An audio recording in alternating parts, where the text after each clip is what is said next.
ಅಯೋಧ್ಯೆಯ ಶ್ರೀರಾಮ ಮಂದಿರದಲ್ಲಿ ಹುಂಡಿ ಹಣದ ದುರ್ಬಳಕೆ ನಡೆದಿದೆ ಎಂದು ಆರೋಪಿಸಿ ಸಂಬಂಧಪಟ್ಟ ಟ್ರಸ್ಟಿಗಳು ಸಿಬ್ಬಂದಿ ಹಾಗೂ ಪರೋಕ್ಷವಾಗಿ ಸಹಕರಿಸಿದವರ ವಿರುದ್ಧ ಸ್ವತಂತ್ರ ತನಿಖೆ ನಡೆಸಿ ಕಠಿಣ ಕಾನೂನು ಕ್ರಮ ಕೈಗೊಳ್ಳುವಂತೆ ಆಗ್ರಹಿಸಿ ಕಾಪು ಬ್ಲಾಕ್ ಕಾಂಗ್ರೆಸ್ ಸಮಿತಿ ವತಿಯಿಂದ ಮಂಗಳವಾರ ಸಂಜೆ ಕಾಪುವಿನಲ್ಲಿ ಬೃಹತ್ ಪ್ರತಿಭಟನಾ ಜಾಥಾ ಮತ್ತು ಸಭೆಯು ನಡೆಯಿತು.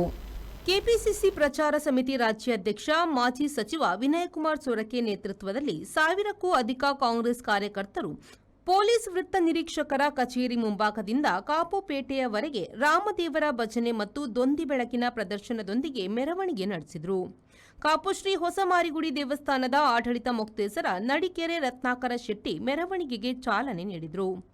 ಪ್ರತಿಭಟನೆಯಲ್ಲಿ ಭಾಗವಹಿಸಿ ಮಾತನಾಡಿದ ಕೆಪಿಸಿಸಿ ಪ್ರಚಾರ ಸಮಿತಿ ರಾಜ್ಯಾಧ್ಯಕ್ಷ ಮಾಜಿ ಸಚಿವ ವಿನಯಕುಮಾರ್ ಸೊರಕೆ ಅವರು, ಅಯೋಧ್ಯೆ ರಾಮ ಮಂದಿರ ಸನ್ನಿಧಿಯಲ್ಲಿ ನಡೆದ ಹುಂಡಿ ಕಳವು ಹಾಗೂ ಲೂಟಿ ಮಾಡಿದ ಸತ್ಯಾಂಶ ಹೊರಬೀಳಬೇಕು ಎನ್ನುವ ನಿಟ್ಟಿನಲ್ಲಿ ರಾಜ್ಯದ ಕೆಲವು ಭಾಗಗಳಲ್ಲಿ ಪ್ರತಿಭಟನೆ ನಡೆಸಿದ್ದು, ಇಂದು ಕಾಪುವಿನಲ್ಲಿ ಕಾಂಗ್ರೆಸ್ ನೇತೃತ್ವದಲ್ಲಿ ಎಲ್ಲಾ ದೇವಸ್ಥಾನದ ಟ್ರಸ್ಟಿಗಳ ಮೂಲಕ ದೇಶದಲ್ಲಿ ದೇವಸ್ಥಾನದ ಹೆಸರಿನಲ್ಲಿ ಆಗುತ್ತಿರುವ ಅವ್ಯವಹಾರವನ್ನು ಸಹಿಸಲಾರದೆ ದೇವಸ್ಥಾನದ ವಿಷಯದಲ್ಲಿ ರಾಜಕೀಯ ಮಾಡದೆ ಸುಪ್ರೀಂ ಕೋರ್ಟ್ ಸತ್ಯಾಂಶವನ್ನು ನೀಡುವ ಮೂಲಕ ತಪ್ಪಿತಸ್ಥರಿಗೆ ಶಿಕ್ಷೆಯಾಗುವಂತೆ ಮಾಡಬೇಕು ಎಂದು ಆಗ್ರಹಿಸಿದರು.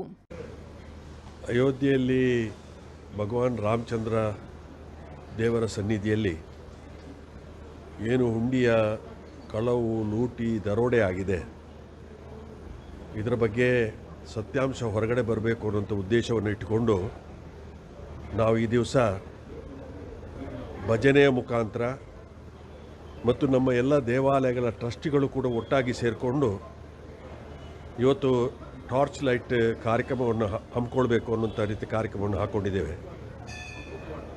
ನಾವು ಕರ್ನಾಟಕ ರಾಜ್ಯದಾದ್ಯಂತ ಮೊನ್ನೆ ಯಾದಗಿರಿಯಲ್ಲಿ, ಅದೇ ರೀತಿಯಲ್ಲಿ ಕೊಪ್ಪಳದಲ್ಲಿ, ಬಳ್ಳಾರಿಯಲ್ಲಿ, ಚಿತ್ರದುರ್ಗದಲ್ಲಿ, ಅದೇ ರೀತಿಯಲ್ಲಿ ಚಾಮರಾಜನಗರ, ನಂತರ ನಮ್ಮ ಚಿಕ್ಕಬಳ್ಳಾಪುರ,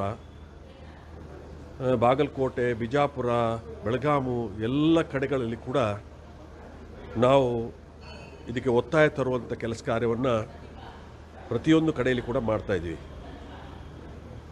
ಹೆಚ್ಚು ನಿಮಿಷ ನಾವು ಧರ್ಮದಲ್ಲಿ ರಾಜ್ಯಕ್ಕೆ ಇರಲಿ ಕೂಡುದು, ರಾಜಕೀಯದಲ್ಲಿ ಧರ್ಮ ಬೇಕು ಅಂತ ಹೇಳುವವರು.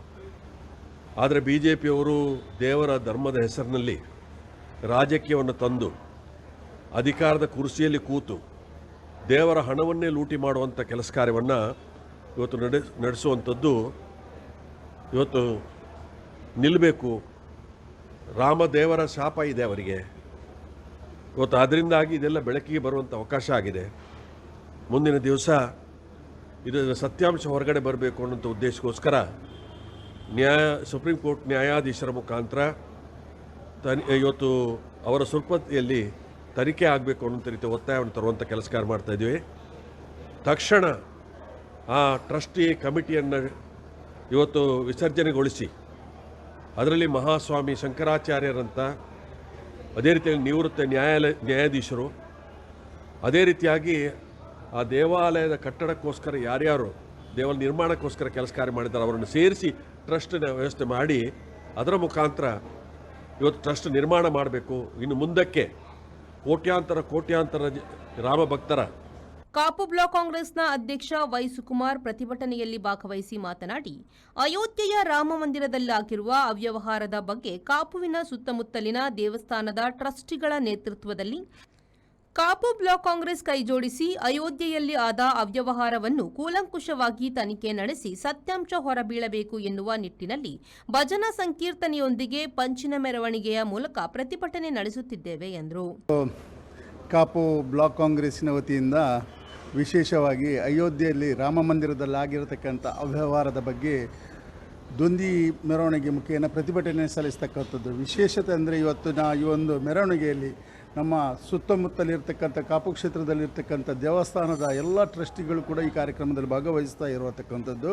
ಆ ಟ್ರಸ್ಟಿಗಳ ನೇತೃತ್ವದೊಂದಿಗೆ ಈ ಪಕ್ಷ ಕೂಡ ಅದರೊಟ್ಟಿಗೆ ಕಾಂಗ್ರೆಸ್ ಪಕ್ಷ ಸೇರಿಸಿಕೊಂಡು ಇವತ್ತು ಅಯೋಧ್ಯೆಯಲ್ಲಿ ನಡೆದಿರ್ತಕ್ಕಂಥ ಎಂಥ ಅವ್ಯವಹಾರ ಉಂಟು ಅದು ನ್ಯಾಯಯುತವಾಗಿ ತನಿಖೆಯಾಗಿ ಜನರ ಮುಂದೆ ಬರಬೇಕಾಗಿರ್ತಕ್ಕಂಥ ಕಾರ್ಯಘಟ್ಟದಲ್ಲಿ ನಾವು ಇವತ್ತು ಈ ಪ್ರತಿಭಟನೆಯನ್ನು ಹಮ್ಮಿಕೊಂಡಿದ್ದೇವೆ. ಇದಕ್ಕೆ ಸಮಸ್ತರು ಕೂಡ, ಇದರಲ್ಲಿ ಯಾವುದೇ ಒಂದು ಜಾತಿ ಮತ ಭೇದ ಇಲ್ಲ. ಯಾಕಂದರೆ ದೇಣಿಗೆಯನ್ನು ಭಕ್ತಿಯ ಮುಖೇನ ಜನರು ದೇವರಿಗೆ ಅರ್ಪಿಸ್ತಕ್ಕಂಥ ಒಂದು ಹಣ ಇವತ್ತು ಕೊಳ್ಳೆ ಹೊಡೆಯತಕ್ಕಂಥ ರೀತಿಯ ಅವ್ಯವಹಾರ ನಡೆದಿರೋವಂಥದ್ದು ಇವತ್ತು ಎಲ್ಲ ಕಣ್ಣಿಗೆ ಮುಂದೆ ಬಂದಿರೋಂಥಕ್ಕಂಥದ್ದು. ಆ ಯಾರು ವ್ಯಕ್ತಿಗಳು ಅದಕ್ಕೆ ಇನ್ವಾಲ್ವ್ ಆಗಿದ್ದಾರೆ ಅನ್ನುವಂಥದ್ದು ಕೂಡ ನಮಗೆ ಇವಾಗಲೇ ಗೊತ್ತಾಗಿರುವಂಥಕ್ಕಂಥದ್ದು. ಈ ಸಂದರ್ಭದಲ್ಲಿ ಸುಧೀರ್ ಕುಮಾರ್ ಮರೋಳಿ ಅವರು ಮಾತನಾಡಿ, ಕಾಂಗ್ರೆಸ್ ಅನ್ನು ಬಿಜೆಪಿಯವರು ಪ್ರತಿಪಾದಿಸಿದಂತಹ ರಾಮನ ವಿರೋಧಿ ಎಂಬ ರಾಜಕೀಯ ಸಿದ್ಧಾಂತವನ್ನು ಅಲ್ಲಗಳೆದು ಕಾಂಗ್ರೆಸ್ ರಾಮನ ಸಾಂಸ್ಕೃತಿಕ ಪೌರಾಣಿಕವನ್ನು ಚೆನ್ನಾಗಿ ಬಲ್ಲವರಾಗಿ ಯಾವತ್ತೂ ರಾಮನ ಚರಿತ್ರೆಯನ್ನು ಅನುಮಾನಿಸಿ ನಿಂದನೆ ಮಾಡಲಿಲ್ಲ. ಆದರೆ ರಾಮನ ಹೆಸರಿನಲ್ಲಿ ರಾಜಕಾರಣ ಮಾಡುವುದು ಸರಿಯಲ್ಲ ಎಂದರು. ಪಂಚಾಂಗದ ಸಂಬಂಧಗಳನ್ನೆಲ್ಲವನ್ನು ಉದ್ಧರಿಸಿ ಲಕ್ಷ್ಮೀಶ್ ಕಬ್ಬಲಡ್ಕ ಅವರು ಹೇಳಿದ್ದಾರೆ. ನನಗೆ ಭರವಸೆ ಇದೆ, ಕಾಪುವಿಗೆ ಬಿಜೆಪಿಯ ಆಡಳಿತದಿಂದ ಅಪ್ಪಿದ ಕತ್ತಲೆಯನ್ನ ಹೊರಗೋಡಿಸ್ತಕ್ಕಂಥ ಒಂದು ಜಾತ ಇವತ್ತು ಪ್ರಾರಂಭ ಆಗಿದೆ ಅಂತ. ಸೊ ಯಾವ ಕಾರಣಕ್ಕೇನು ಗೊತ್ತಿಲ್ಲ, ಒಂದು ನಡುಪೇಟೆ ಅಂತ ಹೇಳಿ ಇಲ್ಲಿ ಕಾರ್ಯಕ್ರಮವನ್ನು ಆಯೋಜನೆ ಮಾಡಿದ. ನಾನು ಕೂತಲ್ಲಿ ನೋಡ್ತಿದ್ದೇನೆ, ಬಲಭಾಗದಲ್ಲಿ ಬಿಜೆಪಿ ಆಫೀಸು. ಅವರು ಬೇರೆ ಟೈಮಲ್ಲೆಲ್ಲ ಲೈಟ್ ಹಾಕಿ ಮೆರವಣಿಗೆ ಮಾಡ್ತಿದ್ರು, ಹೊಸ ಫ್ಲಾಗ್ ಕಟ್ತಾ ಇದ್ರು ಕಾಂಗ್ರೆಸ್ನವ್ರು ಮೆರವಣಿಗೆ ಬಂದರೆ. ಅವರ ಮನಸ್ಸಿನಲ್ಲಿಯೂ ಅನ್ನಿಸಿದೆ, ಇದು ನಮ್ಮಿಂದ ಲೋಪವಾಗಿರ್ತಕ್ಕಂಥ ಸಂಗತಿಯ ಆಧಾರದಲ್ಲಿ ಕಾಂಗ್ರೆಸ್ನವರು ಪ್ರತಿಭಟನೆ ಮಾಡಿದ್ದಾರೆ, ಇವತ್ತು ಕಚೇರಿಗೆ ಲೈಟ್ ಹಾಕಬಾರದು ಅಂತ ಅನಿಸಿದೆ ಅವರಿಗೆ. ಖುಷಿ ಆಯ್ತು ನನಗೆ, ಅವರಿಗೆ ಅಭಿನಂದನೆಗಳು. ಆದರೆ ನನ್ನ ಮಾತುಗಳನ್ನು ಕೇಳ್ತಾ ಇರಬಹುದಾದಂಥ ಬೇರೆಯ ಸ್ನೇಹಿತರಿಗೆ ಹೇಳ್ತೇನೆ, ಒಂದು ವೇಳೆ ರಾಮ ಮಂದಿರದ ಹುಂಡಿಯ ಲೂಟಿ ರತ್ನಾಕರಣ ಅಲ್ಲಿ ಸಮಾಜವಾದಿ ಪಾರ್ಟಿ ಅಧಿಕಾರದಲ್ಲಿದ್ದಿದ್ರೆ, ಬಹುಜನ ಸಮಾಜ ಪಕ್ಷ ಅಧಿಕಾರದಲ್ಲಿದ್ದಿದ್ರೆ, ಕೇಂದ್ರದಲ್ಲಿ ನವೀನ್ ಚಂದ್ರ ಶೆಟ್ಟರೆ ಒಂದು ವೇಳೆ ಕಾಂಗ್ರೆಸ್ ನೇತೃತ್ವದ UPA ಅಧಿಕಾರದಲ್ಲಿ ಇದ್ದಿದ್ರೆ, ಇವತ್ತು ಗುರ್ಮೆ ಸುರೇಶಣ್ಣ ಎಷ್ಟು ದೂರ ಲಾಗ ಹಾಕ್ತಿದ್ರು. ಗುರ್ಮೆ ಸುರೇಶ್ ಅಣ್ಣ ಬರೀ ನಾವು ಜನಾರ್ದನ ಸ್ವಾಮಿ ದೇವಸ್ಥಾನದಿಂದ ಇಲ್ಲಿಯವರೆಗೆ ಬಂದಿದ್ದೇವೆ ಪಂಚನ ಮೆರವಣಿಗೆ.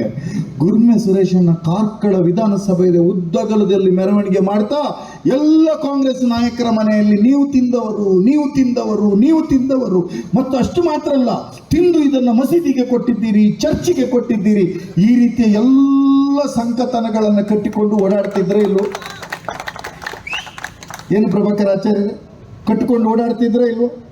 ಅವ ಒಬ್ಬ ಉಡುಪಿಯಲ್ಲಿ ಯಶ್ಪಾಲ್ ಅಂತ ಇದ್ದಾರೆ. ಅಯ್ಯೋ ಪುಣ್ಯಾತ್ಮ, ಎಲ್ಲಿದ್ದೀಯಪ್ಪ ರಾಮಭಕ್ತ? ಉಡುಪಿ ಜಿಲ್ಲಾ ಕಾಂಗ್ರೆಸ್ ಅಧ್ಯಕ್ಷ ಅಶೋಕ್ ಕುಮಾರ್ ಕೊಡವೂರು, ಕಾಪು ಬ್ಲಾಕ್ ಕಾಂಗ್ರೆಸ್ ಅಧ್ಯಕ್ಷ ವೈ ಸುಕುಮಾರ್, ಪಕ್ಷದ ಮುಖಂಡರಾದ Kapu Diwakar Shetty, Naveen Chandra Shetty, Naveen Chandra Suvarna, Shivaji Suvarna, Y Sudhir Kumar, Madhava Palan, Prashant Jathanna, Naveen N Shetty, Sarasu D Bangera, Rajesh Rao Pangala, Sunil Bangera, Vikram Kapu, Abdul Aziz, Shantalatha Shetty, Mohammad Niyas, Ganesh Kotian, Deepak Yermal, Akhilesh Kotian, Niriksha Mendon, Suman Bolar, Sudhir Karkera, Ashok Nayari, ಪುರಸಭೆ ಸದಸ್ಯರು, ಮಾಜಿ ಜನಪ್ರತಿನಿಧಿಗಳು, ಪಕ್ಷದ ವಿವಿಧ ಘಟಕಗಳ ಪದಾಧಿಕಾರಿಗಳು ಪಾಲ್ಗೊಂಡಿದ್ದರು. ರವಿರಾಜ್, ವಿ4 ನ್ಯೂಸ್, ಪಡುಬಿದ್ರಿ.